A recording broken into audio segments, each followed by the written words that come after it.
Okay, consider the function fx, x to the power 4 plus 4x cubed minus 16x plus 3. Determine whether the function is concaved up and concave down. Because it's concaved, we're going to look at the second derivative, and I'm going to do the second derivative. First, I'm going to do the first derivative.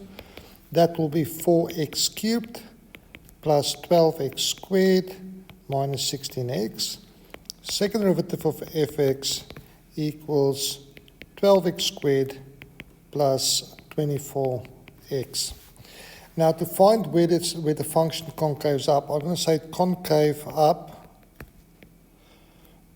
if the second derivative of fx is greater than 0.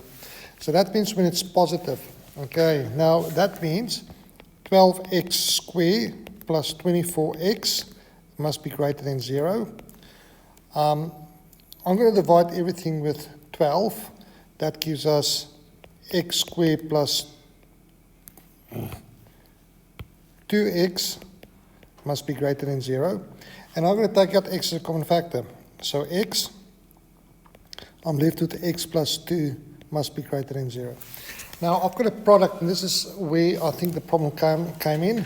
We haven't done much of these inequalities. Now what we have is we've got a positive. So we say that this side needs to be positive. I have a product, so let's call this A and this B.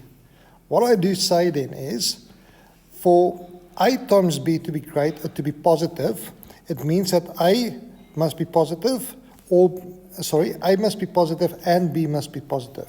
Okay, so if A is positive, it means X is positive, which means X must be greater than 0, and it is not an or, it's an and.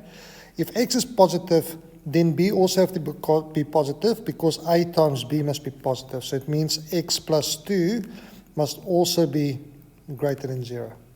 Okay, I'm going to substitute that and say X must be greater than negative 2. Now let's quickly draw that on a line and see where is this the same. So I've got 0 and I've got negative 2. For the first one, which is here, if X is greater than 0, it means that X is greater than 0 is over there. Okay, my X, and the second one is X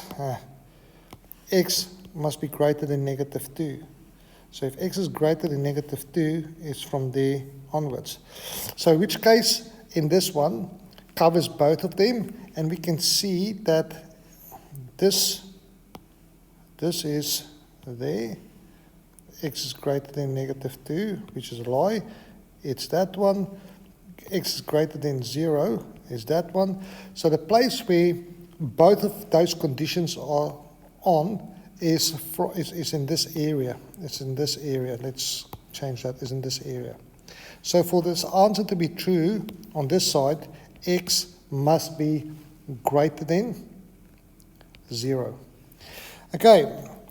That is if A and B, that is if A times B is positive. But there's another condition as well. Because if A is negative and B is also negative, a negative times a negative also gives me a positive. So I can say this all. X, if A is negative, it means A is less than 0. And it must be and X plus 2 must also be negative, which means less than 0. In other words, X must be less than negative 2. And let's do our line again. There's 0, there's negative 2. X is less than 0, which X is less than 0 is over there. Or X is less than negative 2. X is less than negative 2. Okay, so where is both conditions in there? I can use my colors again, but we can see that it is only going to happen in this area. So for this part, it means X needs to be less than negative 2. And that's why it seems like that it's just swapping around, but this is how I work with a product of inequalities.